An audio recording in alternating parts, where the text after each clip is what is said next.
Hey everyone, and welcome back to the channel. Let me ask you something. When was the last time you failed? I mean, really, truly messed up. Maybe it was a project at work, a test you studied hard for, or even just trying a new recipe that ended up a total disaster. How did it feel?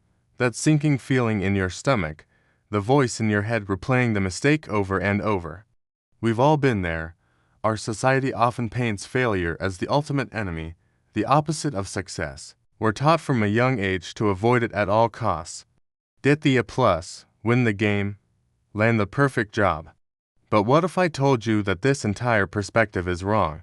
What if failure isn't the end of the road, but a crucial, unavoidable, and even beautiful part of the journey to becoming who you're meant to be? Today, we're going on a journey to completely reframe how we see failure. We're going to dismantle the fear and shame associated with it and rebuild it as what it truly is, the single most powerful catalyst for personal growth and resilience.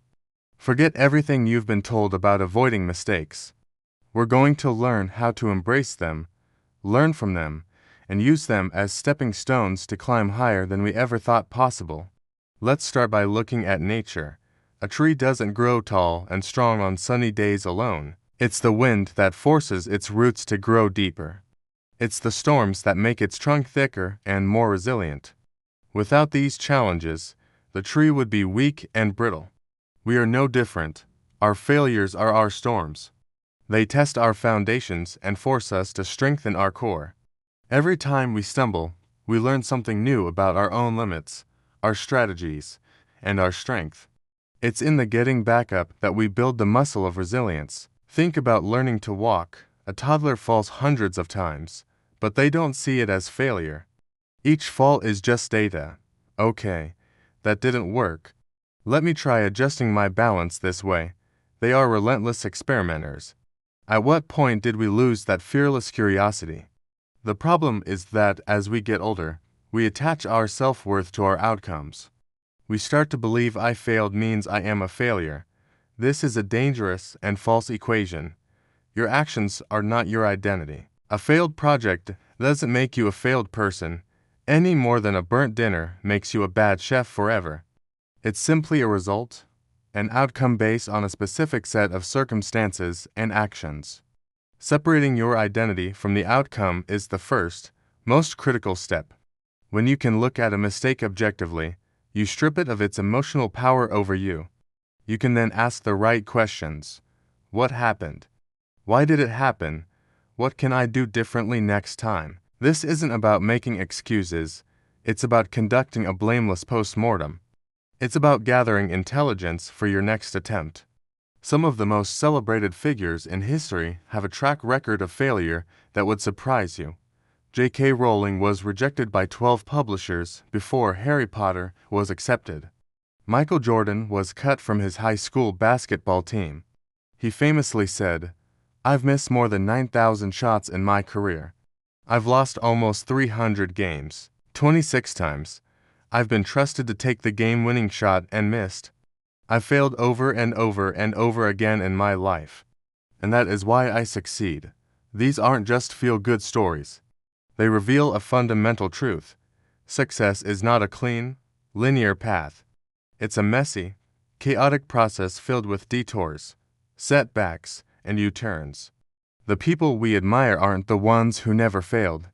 They are the ones who never let failure stop them. They understood that each no and each miss was just part of the process, bringing them one step closer to a yes or a swish.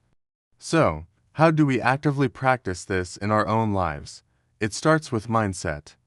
We need to cultivate what psychologist Carol Dweck calls a growth mindset.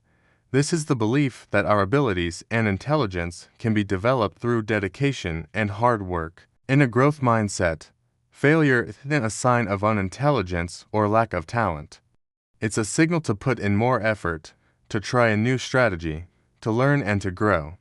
It's about embracing the process, not just the outcome. When you start a new hobby, don't aim for perfection on day one. Aim for progress. Celebrate the small wins, and when you mess up, tell yourself, "Great, this is where the learning happens." This small shift in internal dialogue can change everything. It turns a moment of frustration into a moment of opportunity. Let's make this practical. The next time you face a setback, I want you to try this 3-step process. First, acknowledge and feel. It's okay to be disappointed or frustrated. Don't suppress it. Give yourself a moment to feel the emotion. Write it down, talk to a friend, or just sit with it for a bit. Denying the feeling only gives it more power. Second, analyze. Don't criticize. Once the initial emotion has passed, put on your detective hat. What were the contributing factors to this outcome? What was in my control, and what wasn't? What specific lesson can I extract from this? Write down one concrete thing you learned. Third, adapt and act. Based on your analysis, what is your very next move? Not the whole 10-year plan, just the next small step. This shifts your brain from a state of passive rumination to active problem solving. It rebuilds your sense of agency and momentum. Resilience isn't something you're born with, it's a skill you build, like a muscle. And the only way to build it is by lifting the weight of failure. Each time you go through this process feeling, analyzing, and acting, you strengthen that muscle. You're training yourself to bounce back, not just to where you were before, but to a higher, stronger place. You start to trust your ability to handle adversity. The fear of failure begins to shrink because you know, deep down, that you can handle it. You've handled it before. This self-trust is the bedrock of courage. It's what allows you to take bigger risks, pursue bigger dreams, and live a fuller, more authentic life. Instead of living in a small, safe bubble, afraid to make a mistake, you start to see the entire world as your playground, a place for experimentation and discovery. So, I challenge you today. Go out and fail at something. I'm serious. Try something you're not sure you can do. Attempt that difficult conversation. Apply for that long-shot job. Pick up that guitar you haven't touched in years.